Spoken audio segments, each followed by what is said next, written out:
এই ব্রিজটা প্রতিদিন লক্ষ লক্ষ মানুষ পার হয়, কেউ অফিসে যায়, কেউ বাড়ি ফেরে, কেউ স্বপ্ন নিয়ে এগিয়ে চলে। কিন্তু একটা প্রশ্ন, আপনি কি কখনো ভেবেছেন এই ব্রিজটার ভেতরে কত গল্প লুকিয়ে আছে? এটাই হাওড়া ব্রিজ, যেটা শুধু একটা ব্রিজ নয়, এটা একটা ইতিহাস, একটা রহস্য, একটা নীরব সাক্ষী। এই ব্রিজ তৈরি হয়েছিল এমন এক সময় যখন পুরো পৃথিবী জ্বলছিল ওয়ার্ল্ড ওয়ার 2 এর আগুনে। চারিদিকে যুদ্ধ, মৃত্যু, ধ্বংস। আর সেই সময় এই ব্রিজ দাঁড়িয়ে উঠেছিল কোনো সাধারণ ব্রিজের মতো নয়।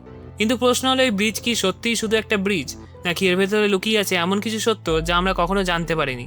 আজকের এই ভিডিওতে আমরা খুঁজে বের করব হাওড়া ব্রিজের অজানা ইতিহাস, লুকোনো রহস্য আর সেই সব সত্য যা আপনার দেখায় পরিচিত ব্রিজটাকে সম্পূর্ণ নতুন করে চিনতে বাধ্য করবে।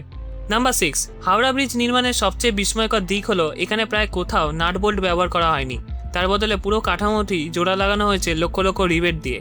রিবেট হলো এক ধরনের ধাতব পিন, যা গরম করে ঢুকিয়ে দুই দিক থেকে চাপ দিয়ে স্থায়ীভাবে বন্ধ করে দেওয়া হয়। ফলে একটি সাধারণ নাট বোল্টের চেয়ে অনেক বেশি শক্ত এবং স্থায়ী সংযোগ তৈরি করে। এই ব্রিজটি তৈরিতে প্রায় 26,500 টন উচ্চমানের স্টিল ব্যবহার করা হয়েছিল, যার বেশিরভাগ ছিল বিশেষ ধরনের টাটা স্টিল।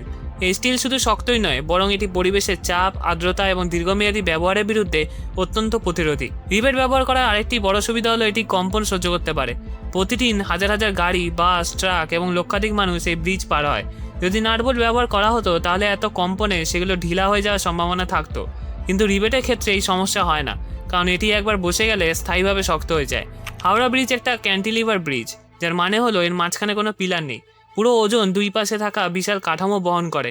এই ধরনের ব্রিজের সংযোগগুলোর শক্তি অত্যন্ত গুরুত্বপূর্ণ, তাই রিবেট ব্যবহারের সিদ্ধান্ত ছিল একদম সঠিক। নির্মাণের সময় প্রতিটি রিবেট বসানোর জন্য শ্রমিকদের অত্যন্ত নিখুঁতভাবে কাজ করতে হয়েছে। গরম ধাতব রিবেট দ্রুত ঢুকিয়ে সেটিকে ঠান্ডা হওয়ার আগে শক্ত করে আটকে দেওয়া হতো। এই প্রক্রিয়া ছিল ঝুঁকিপূর্ণ এবং দক্ষতার প্রয়োজন ছিল অত্যন্ত বেশি। এই বিশেষ নির্মাণ কৌশলের কারণে হাওড়া ব্রিজ আজও প্রায় 80 বছরের বেশি সময় ধরে দৃঢ়ভাবে দাঁড়িয়ে আছে এবং প্রতিদিনের বিশাল চাপ সামলেও যাচ্ছে। এটি প্রমাণ করে সঠিক প্রযুক্তি ও পরিকল্পনা থাকলে নাটবোল্ট ছাড়াও একটা কাঠামো কতটা শক্তিশালী হতে পারে। নাম্বার 5, হাওড়া ব্রিজ, যাকে আজকের দিনে রবীন্দ্র সেতু নামেও ডাকা হয়, এটি শুধু একটা সেতু নয়, এটি কলকাতার প্রাণ। 1943 সালে দ্বিতীয় বিশ্বযুদ্ধের সময় এই বিশাল ক্যান্টিলিভার ব্রিজটি নির্মিত হয় হুগলি নদীর উপর। ব্রিজটির দৈর্ঘ্য প্রায় 705 মিটার এবং এর প্রধান স্প্যান প্রায় 457 মিটার, যা একে বিশ্বের অন্যতম বৃহৎ ক্যান্টিলিভার সেতুতে পরিণত করেছে। এটি নির্মাণের জন্য প্রায় 26,500 টন উচ্চমানের ইস্পাত ব্যবহার করা হয়েছিল, যার বেশিরভাগ ভারতেই তৈরি। প্রতিদিন এই সেতুর উপর দিয়ে যে মানুষের স্রোত বয়ে যায় তা সত্যিই অবিশ্বাস্য। প্রতিদিন প্রায় 10 লক্ষেরও বেশি পথচারী এই ব্রিজ পার করে, যা একে বিশ্বের সবচেয়ে ব্যস্ত পদচারী সেতুগুলোর মধ্যে একটি করে তুলেছে। সকাল থেকে রাত পর্যন্ত অফিস যাত্রী, শ্রমিক, ব্যবসায়ী, ছাত্র সবাই এই ব্রিজের উপর দিয়ে ছুটে চলে, যেন এটি একটা জীবন্ত ধমনী। শুধু মানুষই নয়, প্রতিদিন প্রায় 1 লক্ষেরও কাছাকাছি গাড়িও এই সেতু দিয়ে চলাচল করে। বাস, ট্যাক্সি, প্রাইভেট কার, ট্রাক সবকিছু মিলিয়ে এই ব্রিজ কখনোই সম্পূর্ণ ফাঁকা হয় না। বিশেষ করে অফিস টাইমে এখানে ট্রাফিকের চাপ এতটাই বেশি হয় যে একে কলকাতার সবচেয়ে ব্যস্ত ট্রাফিক করিডোর বলা হয়। এই সেতুটি কলকাতা ও হাওড়াকে সরাসরি যুক্ত করেছে। একদিকে রয়েছে কলকাতার ঐতিহাসিক ও বাণিজ্যিক কেন্দ্র, আর অন্যদিকে হাওড়া, যেখানে অবস্থিত দেশের অন্যতম ব্যস্ত রেল স্টেশন। প্রতিদিন হাজার হাজার মানুষ এই ব্রিজ ব্যবহার করে কাজের জন্য শহরে ঢোকে, আবার বাড়ি ফিরে যায়। নাম্বার 4, হাওড়া ব্রিজ শুধু একটা সাধারণ ব্রিজ নয়, এটা একসময় ছিল জীবন্ত ইতিহাসের অংশ। ব্রিটিশ শাসনামল এবং স্বাধীনতার পরের প্রথম দিকের বছরগুলোতে এই সেতু দিয়ে শুধু মানুষ বা গাড়ি নয়, বিশালাকৃতি হাতি, ঘোড়া, গরুর গাড়ি সবই চলাচল করত। তখনকার দিনে হাতি ছিল পরিবহন ও সামরিক ব্যবহারের একটি গুরুত্বপূর্ণ মাধ্যম। কল্পনা করুন, এক একটা পূর্ণবয়স্ক হাতির ওজন 4 থেকে 5 টন পর্যন্ত হতে পারে। তার সাথে চালক, মালপত্র সব মিলিয়ে কি ভয়ঙ্কর চাপে সেতুকে সহ্য করতে হতো। আর আজকের দিনে প্রতিদিন লাখ লাখ মানুষ, হাজার হাজার গাড়ি, বাস, ট্রাক সব মিলিয়ে যে চাপ তৈরি হয় তা অতীতের যে কোনো সময়ের চেয়ে বহুগুণ বেশি। তবুও এই ব্রিজ আজও দাঁড়িয়ে আছে, এটাই তার প্রকৃত শক্তি এবং ইঞ্জিনিয়ারিংয়ের বিস্ময়। এই ব্রিজের সবচেয়ে বড় শত্রু মানুষ নয়, প্রকৃতি নিজেই। হুগলি নদীর জল অত্যন্ত ক্ষয়কারী। এর মধ্যে লবণাক্ততা, আর্দ্রতা এবং বিভিন্ন রাসায়নিক উপাদান মিশে থাকে, যা ধীরে ধীরে স্টিলকে ক্ষয় করে। তার উপর কলকাতার আবহাওয়া, উচ্চ আর্দ্রতা, গরম, বর্ষাকাল সব মিলিয়ে ব্রিজের ধাতব কাঠামোর উপর প্রতিনিয়ত আঘাত আনে। এর সাথে যোগ হয় আরেকটা অদ্ভুত কিন্তু বাস্তব সমস্যা, পাখির বিষটা। প্রতিদিন হাজার হাজার পাখি এই ব্রিজের উপর বসে এবং তাদের বিষটা ধাতুর উপর পড়ে। এতে থাকে অ্যাসিডিক উপাদান, যা ধীরে ধীরে স্টিলের উপর ক্ষয় সৃষ্টি করে।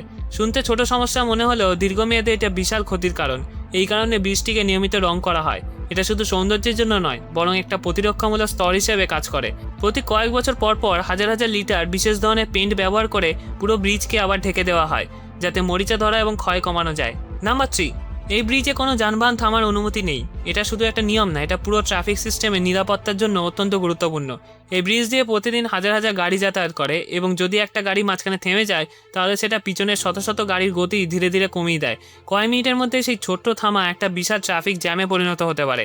এছাড়া ব্রিজের উপর থেমে থাকলে শুধু ট্রাফিকই না, দুর্ঘটনার ঝুঁকিও বেড়ে যায়, কারণ পিছন থেকে আসা গাড়িগুলো অনেক সময় হঠাৎ থামা গাড়িকে বুঝতে পারে না। তাই এই নিয়মটা খুব কঠোরভাবে মানা হয় যেন ব্রিজের উপর কোনোভাবেই যানবাহনের গতি থেমে না যায় এবং পুরো শহরে চলাচল স্বাভাবিক থাকে।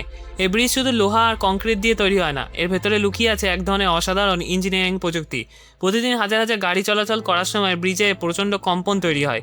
যদি এই কম্পন ঠিকভাবে নিয়ন্ত্রণ না করা হয় তাহলে সময়ের সাথে সাথে ব্রিজের কাঠামো দুর্বল হয়ে যেতে পারে। এই সমস্যার সমাধানের জন্য ব্রিজে এমনভাবে ডিজাইন করা হয়েছে যাতে কম্পনগুলো পুরো স্ট্রাকচার সমানভাবে ছড়িয়ে দেয়।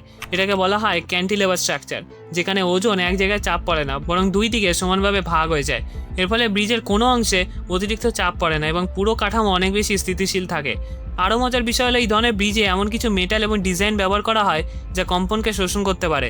মানে গাড়ির ধাক্কা, হাওয়া, এমনকি ভারী ট্রাক চলাচলের সময় যে ঝাঁকুনি তৈরি হয় তা ব্রিজ নিজেই সামলে নেয়। ফলে ব্রিজ শুধু শক্তিশালী না, দীর্ঘদিন টিকে থাকার জন্য প্রস্তুত থাকে। নাম্বার 2, দ্বিতীয় বিশ্বযুদ্ধের সময় যখন পুরো পৃথিবী যুদ্ধের আগুনে জ্বলছিল তখন এই ব্রিজের নির্মাণ কাজ চলছিল। সেই সময় ব্রিটিশ ভারতের জন্য হাওড়া ব্রিজ ছিল অত্যন্ত গুরুত্বপূর্ণ একটা অবকাঠামোর প্রকল্প, কিন্তু সমস্যা ছিল ইস্পাত প্রায় অপ্রতুল হয়ে পড়েছিল, কারণ অধিকাংশ ইস্পাত যুদ্ধের কাজে ব্যবহৃত হচ্ছিল। তবুও ভারতীয় প্রকৌশলীরা হাল ছাড়েননি, তারা দেশীয় উপায়ে বিকল্প ইস্পাত ব্যবহার করে এবং অত্যন্ত দক্ষতার সাথে 1943 সালে এই বিশাল সেতুটি সম্পূর্ণ করে। যুদ্ধ চলাকালীন এই ব্রিজটি সৈন্য, অস্ত্র, খাদ্য ও অন্যান্য প্রয়োজনীয় সরঞ্জাম দ্রুত এক জায়গা থেকে অন্য জায়গায় পৌঁছে দিতে গুরুত্বপূর্ণ ভূমিকা পালন করেছিল। বলা হয় এটি শুধু একটা ব্রিজ নয় বরং যুদ্ধের সময় এক লাইফলাইন হয়ে উঠেছিল। সবচেয়ে অবাক করা বিষয় হলো হাওড়া ব্রিজের নিচে হুগলি নদীর মধ্যে কোনো পিলার নেই। সাধারণত বড় বড় ব্রিজে মাঝখানে পিলার থাকে, কিন্তু এখানে তা নেই। এটা একটা ক্যান্টিলেভার ডিজাইনে তৈরি, যা সেই সময়ের জন্য অত্যন্ত আধুনিক ও জটিল প্রযুক্তি ছিল। এই ডিজাইনের কারণে নদীর মধ্যে কোনো বাধা তৈরি হয় না, ফলে বড় বড় জাহাজ সহজেই নিচ দিয়ে চলাচল করতে পারে। পাশাপাশি নদীর স্রোত বা বন্যার সময় পিলারের উপর চাপ পড়ার কোনো ঝুঁকি নেই। এই কারণে ব্রিজটি শুধু শক্তিশালী নয় বরং দীর্ঘস্থায়ী এবং কার্যকর হয়েছে। এই ব্রিজটি নির্মাণের সময় কোনো নাট বল্টু ব্যবহার করা হয়নি, বরং প্রায় 26,500 টন উচ্চমানের ইস্পাতের রিভেট দিয়ে জোড়া লাগানো হয়েছিল। এটি দেখায় যে সেই সময়ের প্রকৌশলীরা কতটা নিখুঁতভাবে কাজ করেছিলেন। এমনকি আজকের আধুনিক প্রযুক্তির যুগেও এই ধরনের নিখুঁত কাজ করা সহজ নয়। তাই হাওড়া ব্রিজ শুধু একটা পরিবহন ব্যবস্থা নয়, এটা প্রকৌশল ইতিহাসের এক জীবন্ত উদাহরণ। নাম্বার 1, দ্বিতীয় বিশ্বযুদ্ধের সময় হাওড়া ব্রিজ ছিল ব্রিটিশ ভারতের জন্য অত্যন্ত গুরুত্বপূর্ণ একটা সংযোগ মাধ্যম।